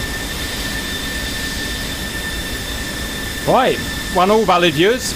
We're going to go into a third and deciding round. Who's going to take it home? Well, at this point, really, no one knows. And welcome back to what will almost certainly be the deciding round, third round, 1-1 so far. Last match was really exciting, let's say. Let's just first of all go and see who we've got. So we've got now there's a change. All land flankers, all 27. I knew they were going to change something this time round. They're all 27s this time, so no 33s. In terms of staff, we've got a change. Sorry, I forgot who's gone, but Black Pixel is in now. Black Pixel. Black Pixel has replaced Rich. Or not Rich, my bad, Jack. So Frosty, Rich, Breakshot, and Tech have all stayed the same, but but Coxie got changed for Jack, and Jack has now been changed for Black Pixel. Now this almost certainly, I think, is going to mean a different tactic. Those 33s were in there for a reason, as you pointed out, probably to go really fast for a short amount of time. If they've gone back to, a line of 5 Su-27s, I think that's going to be a change in tactics. What do you think? Yeah, I think they might be going for a little bit more longevity in this than before, because that emergency afterburner thrust with the Su-33 burns a ton of extra fuel. Also, 3 F-16s on the GR side. Wow. Okay, they know something I don't, obviously. They, I don't know. I think I might personally say that it's pretty cheeky. I thought 2 was too cheeky, to be honest. I mean, don't get me wrong, we won with 2, so I'm not going to complain. But you lose your medium range fighting ability, though. Yeah, especially against KIAP, who are like, they're in flankers. They get minimum 4 Fox 1 missiles, up to 6. I think it's a detriment personally to take that many F-16s. I would have just want 1 F-16. I want 4 main fighters just sending their Fox 1s out, and then 1 sneaky ace or someone in the background with an F-16 doing his little things. I mean, again, the proof's in the pudding. Let's see what happens. But to me, we've lost all our medium range, and it's not as if Squirtle can TWS out 5 AMRAAMs in a row. He can only shoot at 1 guy. That's all he can literally do. So okay, maybe they're going to drag it into the mountains. Maybe they're going to do something different. I don't know. Maybe they just said, look, we had 2 F-16s and we won last time. Let's get more. I don't know, but yeah, I know your guys use the F-16 for Fox 3 events. So I guess maybe it's because it is their preferred airframe. I mean, that is actually one of the things too, is that even though it uses the radar, the F-16 still has access to SAM mode and TWS and stuff, so they don't have to spike their target. They can still send out those AIM-9s without any warning, right? Besides the radar pinging them, and against a flanker who has a very bad RWR compared to the NATO ones, it's. I mean, it's a great tactic. I think they just got to pull it off. I think 3 of them is a bit much. Two seem to work out just beautifully. Yeah, but maybe they've lost confidence in the flanker, and I think that might just come from a heavy reliance on the Fox 2s. Also, like I said at the beginning, possibly before I turned the camera on, GR just aren't flanker guys, and like we said, it takes a long. This is an FC3 module, so it's not it's not super complicated. It's not hard to learn in terms of buttons to press and stuff like that. But in terms of kinematically, what's good about it, what's bad about it, it's very hard to just learn a flanker if you've not grown up in the past 5 years or so flying a flanker, and therefore for GR to suddenly switch to the flanker, which is what we did for this competition. Yeah, I'm not surprised that we're struggling, and we're now back to F-15s and F-16s, and again, they'll find what works for them. I just have one point to make, get your opinion on this. You mentioned RWRs. Now, RWRs, in terms of their SA gathering abilities, have almost been lost since the advent of AWACS and SA screens, I think. I think we're very much back to information gathering, at least azimuth and range, of RWRs, of which a good RWR is useful, like an F-15 is useful, assuming that the other guy's going to have his radar on, blah, blah, blah. Have you ever got any thoughts of that? Because I remember pre-SA days, pre-AWACS days, my information gathering was twofold. One, assuming you couldn't do comms because you were on a public server or whatever, one, RWR, good RWR, two, Mark 1 eyeball out of the cockpit. Yeah, absolutely. I think even in the flanker, I fly the flanker for this competition, just the fact that you get those nails is huge when there's no data link, because if that dude's painting you, he may not see you because he's just too far for the detection of your aircraft, maybe you're at the wrong aspect, but he's still hitting you with those radar waves, so you know roughly where he is, but he still doesn't know where you are, right? Or just simply, again, you've lost all situational awareness. Radar ping. Okay, I guess he's over there. Go point your nose over there and find out. So I think this competition is very good for players to reinstill the sort of old school skills of information gathering. That's definitely something that a lot of people lack because of data link. Again, just slew your radar cursor, slew your radar over to that data link contact, and just hook it up and fire or whatever. People are pretty lazy, in my opinion. Yeah, it's just good. So this really is bringing it back to old school values, isn't it? I think it's great. The natural follow-up question, of course, is no, there's two follow-up questions. The good thing about the RWR is an experienced player can actually tell an aircraft's rough range from an RWR. You got range, you got your powers, haven't you? You can tell, and you can make a judgment of how far the aircraft is away. So that's a good skill to reinstill. And also, I think go ahead. Doesn't matter. Someone was about to crash. It's just lag. And the other thing is, I wonder how much having a good RWR, a good visual RWR like an F-15 is a bonus over having the Russian RWR of the flanker. I'm not saying the flanker one's terribly bad, but for the average skilled player, an F-15 RWR is or NATO RWR is much easier to use than a Russian RWR. I think so this is the thing. I think the NATO one is better for target identification, and obviously accuracy because it's got like a nice 360-degree digital display versus the Russian one. But the Russian one, the thing it has over the NATO aircraft is that it actually has the range lights and the signal strength. It's beautiful, isn't it? So you can actually tell how far away something is if you know the RWR enough. So just like I was saying, you need to know, be an experienced pilot to know how the power of the radars and stuff like that. But you can get a really good range off it if you know the power of the radar that you're intercepting. Exactly, and I'll give everyone here a tip for the flanker. Usually, and especially, it's a lot easier in this competition because you're not constantly getting painted by different radars. But when that signal strength is at half, that means you've just entered detection range, right? Because you got to imagine, like, the actual distance that radar extends out, only half of that range is actually detectable range. Yeah. Right. So when you get an RWR ping and it's like just outside of that halfway mark, it's like, okay, they're painting me, but they still can't see me yet. So that's really valuable information, because then in your head you can be like, is it an F-15? Okay, he's got like a 50-mile-ish radar, so I'm at like 60 miles from him or something like that. If it's an F-18, it's like, okay, I'm at like 70 miles. Stuff like that. And that comes with experience and learning. People aren't going to know this stuff off the bat. There's nowhere you can really go to find this stuff. You got to just learn it. That's exactly right. There's a lot in here. You can read the manuals and stuff. There's a lot in here you're only going to learn by getting shot down a million times, looking at the TAC views, and learning. A completely different tactic. We've got a 5-ship going up here from KIAP. What do you think about that? I definitely think they're taking that last round and seeing how poorly they did split up, and they're going to come in as a blob. So what I'm expecting to see is they're going to push in all together.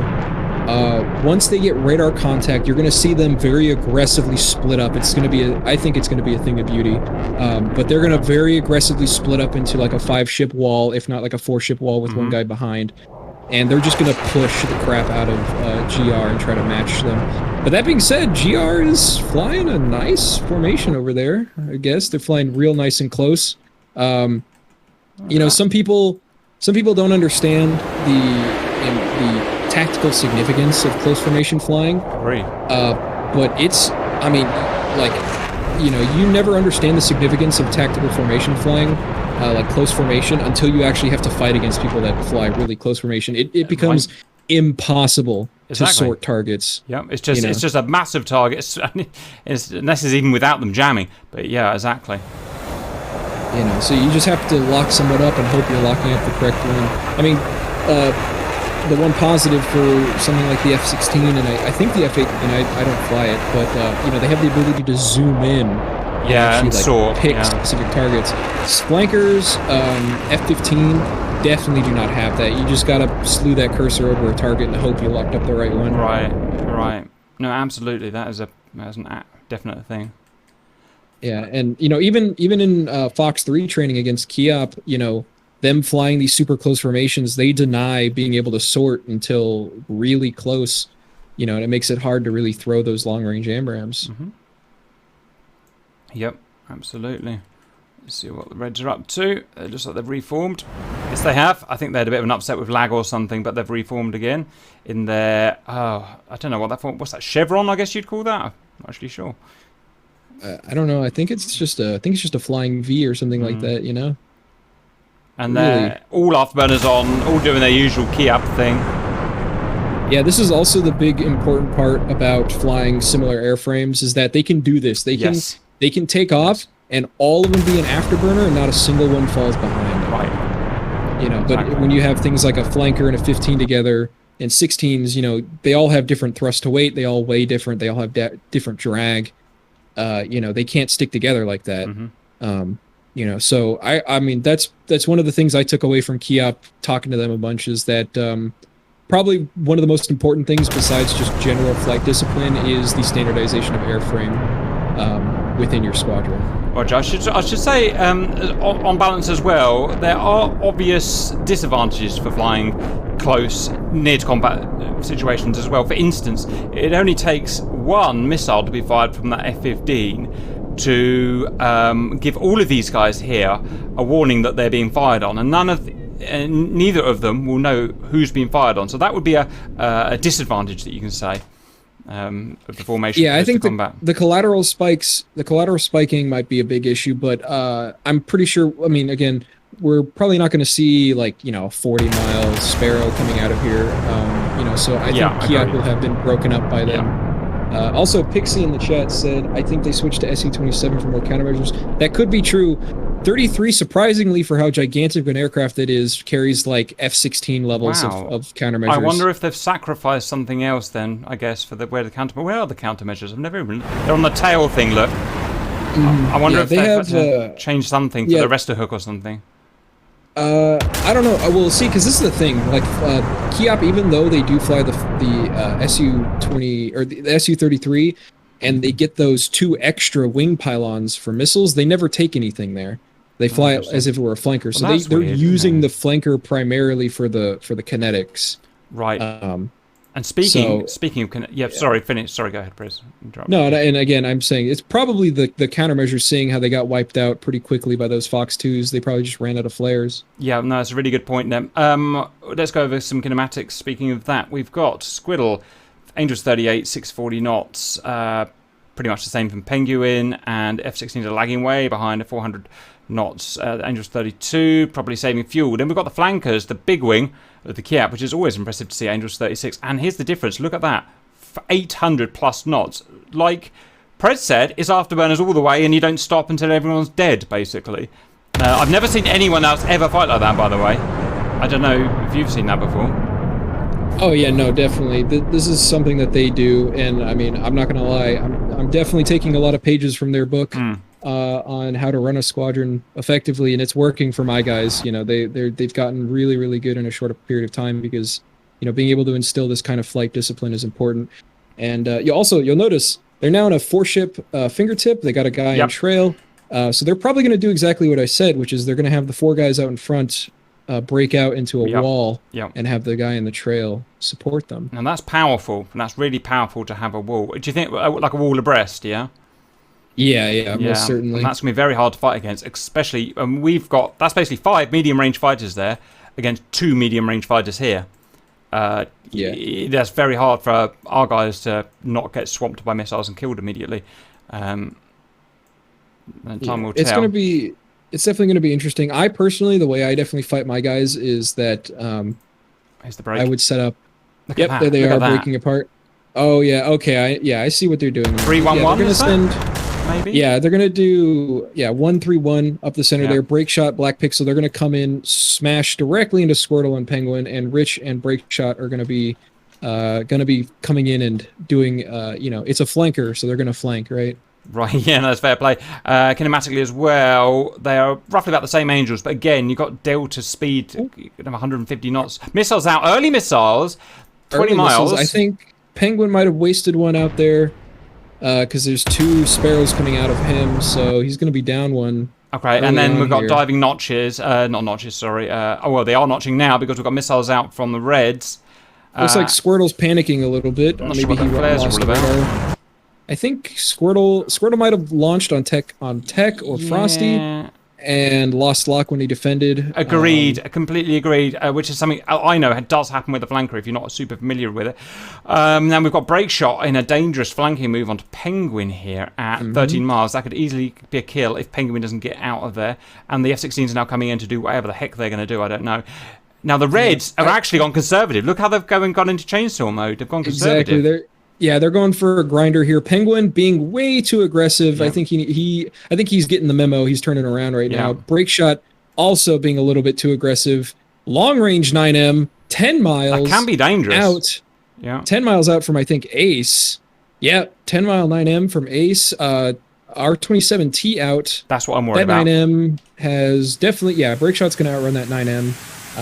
Unless he turns back into it. I assume he's probably dumped flares, which he has not. Okay, that was close. That could have been a kill, you know. Also, the 27T is on Squiddle, and that can actually take him down unless he. No, actually, maybe I'm wrong. Oh, it is actually targeting. It's tracking. It's maneuvering. I almost think that might have been an accidental shot. But this could be a kill. I really don't want it to be. He hasn't seen it. He hasn't seen it. It's gonna be. Yo, Jesus Christ! Dodged it. He just. I don't think he saw that. I'm not even sure he saw that. He got lucky because he was beaming that thing just incidentally. But now we see KIAP. They're all turned in hot, pushing right now. We still have Sean B and Penguin turning in. Ace is cold. Squirtle. Signore is going head on with Break shot, but he's not going to be taking a shot there. Squirtle is charging straight into. This is just a big dogfight now. Everyone's within 5 miles. Exactly. Anyone could die. Squiddle's going to die here, I think. interesting shot here. Squirtle, I think, shot at No, that's a duff Rich? shot. That's a duff shot. No, yeah, that's a dead shot. Rich firing at Squirtle. Squirtle turning cold. Break shot Squirtle's dead. supporting Squirtle's that dead. as well. Squirtle's gonna. Oh, look at that! He notched it. Oh, if he just needs to dive to the deck and run away. He just needs to dive and run away. He's Archer. Rich is really giving every missile he can out to Squirtle. He might get Squirtle's gonna eat this T. No, he didn't. He Amazing! survived. How is this happening?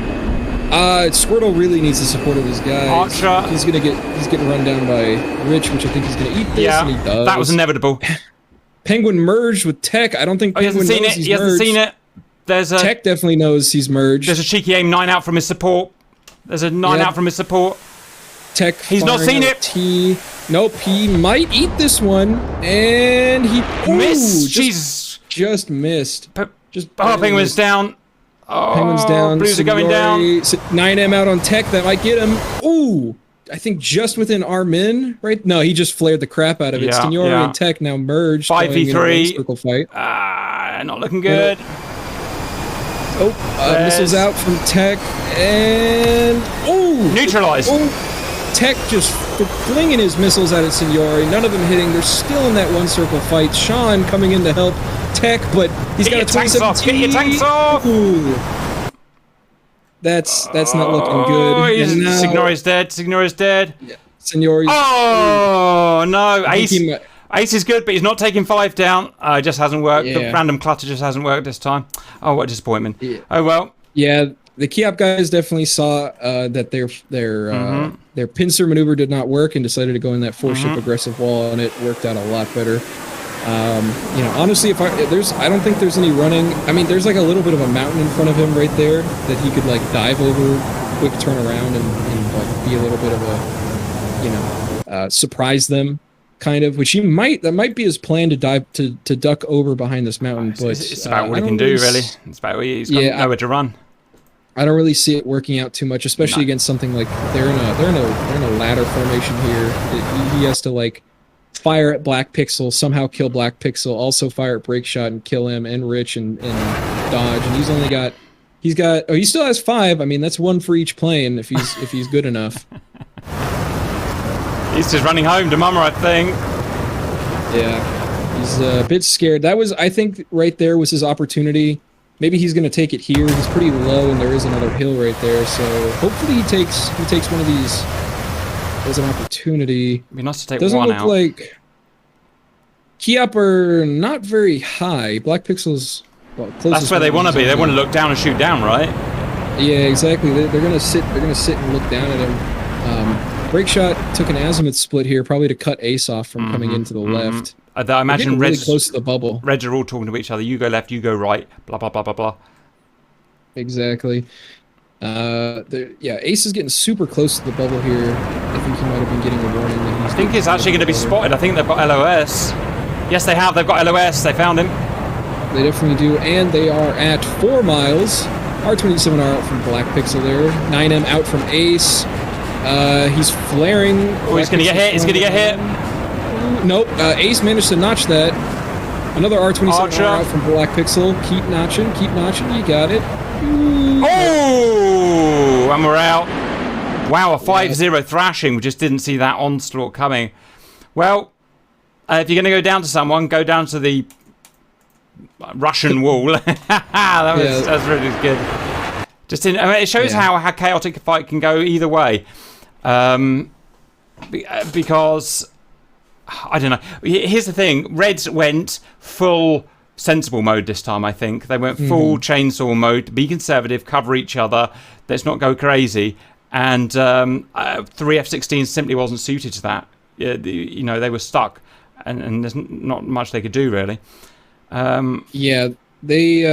I think the KIAP playbook that they used here, which was that 4-ship aggressive wall, and then actually splitting it up into like a 1-3-1 sort of deal was probably the best thing they could have done there, again, to counter the sort of aggro blob that GR was the first couple of rounds, because that pincer, kind of worked out in first round and definitely failed them in the second one. So switching up your tactics mid-game is one of the best things you can do. I think that's probably where GR kind of fell apart in the long term is that they just did the same thing over and over again. And you know, KIAP is like, yeah, they're going to do this.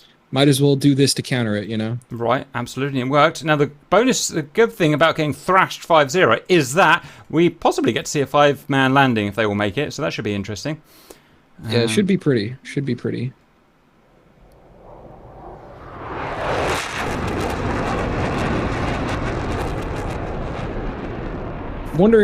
I am wondering what their fuel states are. They you know, they're in the 27s. They don't like to stop burning, especially chasing down Ace there. They probably wouldn't have let off the burner very much, but they don't have the emergency afterburner like the 33 does, so they might have a lot of fuel. Regards to fuel, it's almost irrelevant at this point because the fight actually ended over 40 miles south of Bullseye and 40 miles from our base. It's weird how that worked. They were so aggressive this time. They pushed us all the way back to the edge of our bubble. Roger, Lisa. So yeah. So as long as they've got altitude, they can pretty much just glide down. Yeah, and they are climbing up, so they obviously have a few fuel considerations there. Otherwise, I wouldn't be climbing if I had tons of fuel. Yeah, you just head down on the deck at mil power. Mm-hmm. Yeah. Also, one interesting thing again is, you know, when I first started out doing competitive stuff, you know, and when I was in Alamo Squadron originally, you know, we really didn't care much about formation flying and stuff like that. You know, we kind of just took off, and we took off in our tactical formation, you know, whatever that may be, and just flew out into the battle. But again, what I said on before about flying super close formation into the fight, it's huge because you get to not only deny targeting for a very long amount of time. You know, it's hard. The radar fidelity isn't that high for a lot of aircraft. Yep. You also get to, you know, go into your tactical formations a lot later, and therefore your opponent doesn't have much time to plan a counter tactic to it. You know what I mean? Absolutely. So, and also that's one thing is that KIAP, they fly into formation into battle, then they separate. A lot of teams usually just fly again into battle in their tactical formation already, if they even have one. Yeah. So. And obviously this is something that's rehearsed. You don't just do this for the first time. So they rehearse. However they rehearse, they'll rehearse it like this, doing their formation until the last second, and then they'll do their split and show their hand.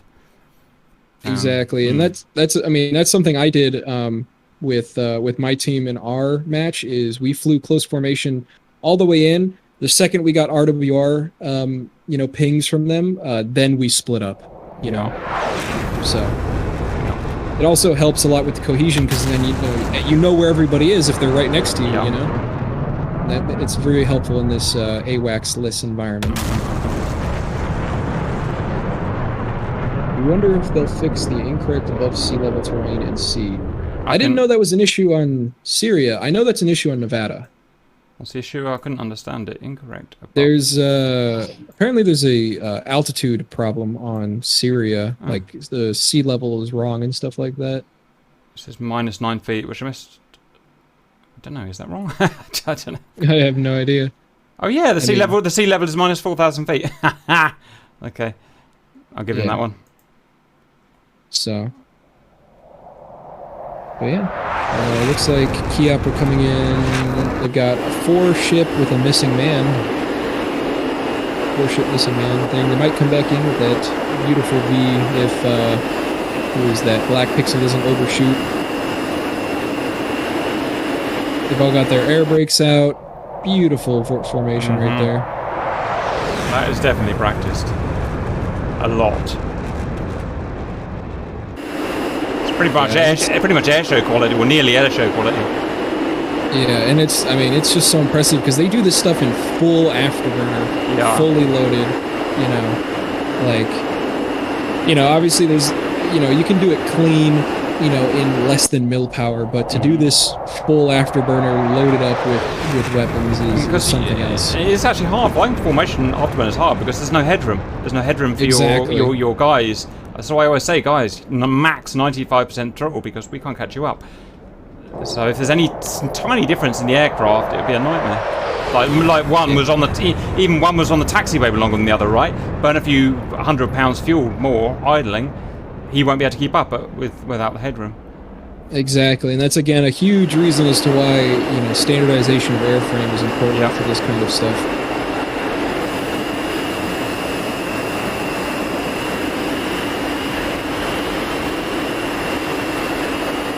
Now in DCS, every aircraft is perfect. In real life, if you've got 5 flankers or 5 any aircraft, as you probably know, they're not the same. They've all had different lives. Some have, some have worn more than the others. Some have got spar problems. Some haven't. I guess it would be slightly different in real life because they wouldn't be perfect like this. I wonder how that. I wonder how they get over problems like that in real life with like what are they called, the white knight? Well, any airframe, any display or something. I don't know. Just something I've thought about for the first time. Yeah, with like the Russian Knights, I think they're called, or the Russian White Knights or something like that. The actual Russian Su-27 air show guys. I don't know if that's much of a deal. I assume just like the Blue Angels, they probably get the best maintenance in the entire Air Force for Russia, or is it called now Aerospace Administration, something like that? They changed the name of the Russian Air Force to like Aerospace something. My God, look at that! You could reach out and touch those pylons from the cockpit. Just amazing stuff there. But yeah, no, I mean, if like things like random failures and stuff, if those were implemented into something like this, I mean, one, you probably have a lot of competitors angry and complaining a lot. Yes, but yes, absolutely. it would be interesting to see, if airframes have different qualities to them, because obviously a brand new jet engine is going to perform a lot better than one that's been in the weather for 25 years. There are a few tiny elements actually. Let me think. The MI-24 that's just come out, you can put wear and tear on it. I forget exactly how it is, but in the special options you can put wear and tear on the engine or something like that, which I found interesting. Also, the F-14 has a randomizer on its, did some experimenting, it has a randomizer when they spawn in for the amount of how strong the wing spars are, kind of thing.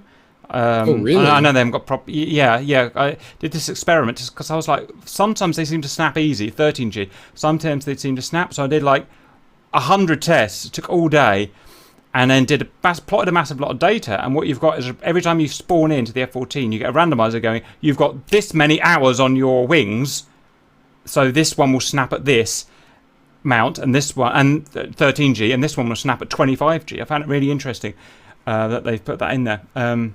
Obviously, yeah, I can see why Heapler would do that. Yeah, I mean that is real. Obviously, that is what you'd have. And Heapler really loves the rustic feel of it. So, but yeah, no, I know for a fact that like even if you don't have random failures turned on for the F-14, if you've done a lot of carrier catapult launches like I have, because I do milsim stuff with it. The INS will just straight up break from the G forces of the catapult, and that's a real issue that that pilots had with the Tomcat. Wow. Is the INS would just go on catapult because of the the G forces of it. So when we say go, do you mean just decalibrate or damaged? No, just straight up like because obviously it would calibrate and it would just it'd break. It'd be like a total INS failure. So you've got to go and land. Yeah, you can go land, or you can just switch it into the AHARS mode and navigate like that. Pain in the butt. Real flying sucks. That's what annoying me. Yeah, I mean, good for the for Navy guys. You kind of just navigate everything off the tack and stuff. Yeah. So it's like 2-ship close formation landing, and then a 3-ship formation landing behind. Look at how close they are in that. I couldn't do that. Oh, amazing. They look... And they're just so stable, too. Oh, he's got a wheel out. He's got a wheel out. Look at that. I wonder if he's going to crash. He might crash. Might crash, Chris. Oh, yeah, because that's really dangerous. I think these guys have landed enough that they might be okay, but you might see a little bit of a flutter from number 2 there. He's landed. Wow, look at that. Yeah, he's doing a lot of really... he's doing a lot of hard right rudder there. I would have gone straight off there. The good thing they landed at the appropriate speed, so there's no bouncing or anything like that. We have, so who landed? Rich and Technotinium have landed. We have Frosty, Breakshot, and Black Pixel coming in for the landing. Are they going to do... next. They've won now because these guys have got down, so are they going to do a 3-ship landing? I think they should try, but we'll see. I hope... I like nothing more than a show-off. Exactly. Those flankers are gigantic. I hope they have enough room on the runway. That's true. Israeli... I don't know if we're in Israel or where, but Syrian/Israeli airfields are not made for 3 wide flankers. Yeah, I mean these things are gigantic. You know how big a Tomcat is. Flanker's bigger than a Tomcat. Yep. I'll never forget. They come to a show in England called RIAT that they do once a year, and they park them next to the F-15s and the Hornets and stuff, and absolutely enormous. But one thing you don't even think about in DCS is the height of them. Standing on the ground, they have these massive ladders they go up. Not normal size ladders, but huge ladders, right up, honestly, about 25 feet in the air to get into the cockpit. I've never seen anything like it. Yeah, these are massive aircraft, beautiful aircrafts, and they kind of defy the laws of physics the way they perform. It's kind of crazy to actually see a flanker, do flanker things. Yeah, it's pretty cool. What are they doing? Where's the base? Tech and Rich are parked currently on the taxiway next to that. I wonder what they're... Lost the base. They're lining up. It's off to their right. Off to their right. You're out. Yeah, they are. Yeah, they're lining up for runway 33 here. Let's see. Do they have any difference in ordnance that might mess them up? Must be. There'll be all kinds of nasty. Oh yeah. Lead has all 4 archers, 2 Alamos. Number 2 on the left-hand side has 3 archers, and that's it. And then number 3 on the right is full up. Actually only minus one. Wow. One missile. That's a very different weight. It's a very different weight.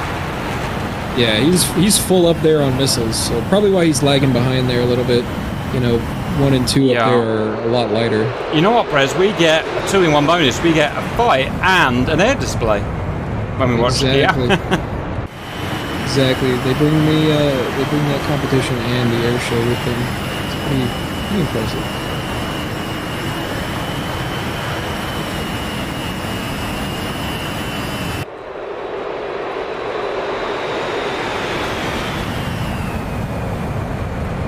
Looks like they came a bit wide there, but I'm sure they'll fix it up.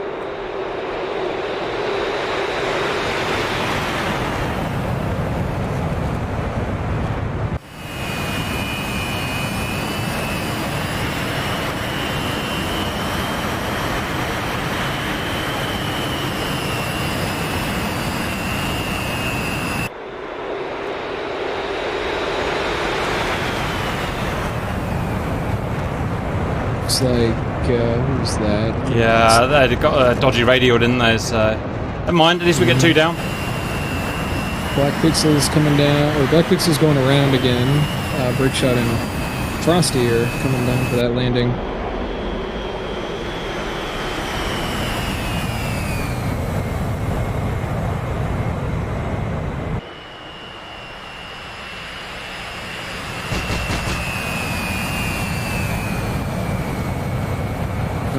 Breakshot coming out on his own, doing the go around here.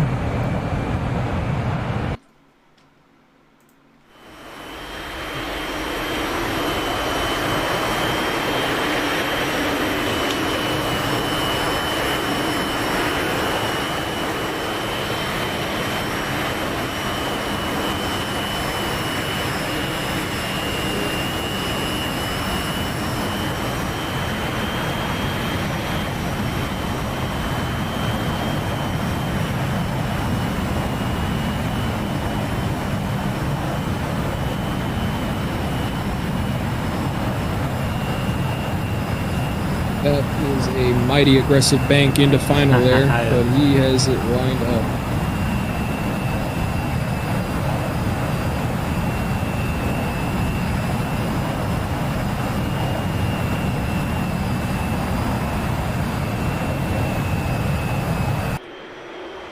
Beautiful. And he's aero braking too. Not something you normally see in the flanker. Agreed. Looks pretty effective because they're slowing down really well. I know. And that the lift on that flanker, I know. You can just sit up there and wheelie. And a lovely poetic finish. Amazing. I think that was, I mean, I won't lie, that was a lot more exciting than I thought this was going to be. Just knowing how well the KIAP guys are at fighting, like they kind of got their butt beat a little bit, especially in that second round. First round, surprising they lost so many, and then it shook them up and they responded really strongly. Yeah, really good. Yeah, if you're going to get beaten by someone, it's great, and also some really good formation flying, which is lovely to see. Especially when you've probably got some big latencies here. Let's have a quick look. Yeah, you got up to a quarter of a second, so it's not always that easy to do such tight formation flying. Right, we'll let the last guy do his parking. I've really enjoyed that, and thank you, Prez, for helping me out because I would have struggled with that, obviously, on my own. I guess anything you want to add before we sign off? In terms of competition, not really. This was great fun. It was amazing to watch. Really excited to see KIAP move forward into the semifinals. I wonder who their opponent is going to be. I hope it's not us. I hope it's not my squadron if we beat 104th. But yeah.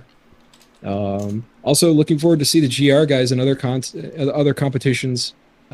Especially, it's always great fun to fight them. And they are really great guys. So. All right, good. Thank you very much. Let me know if you want to hook up again. And I'm going to sign off. Thank you for everyone for watching, and we will see you later.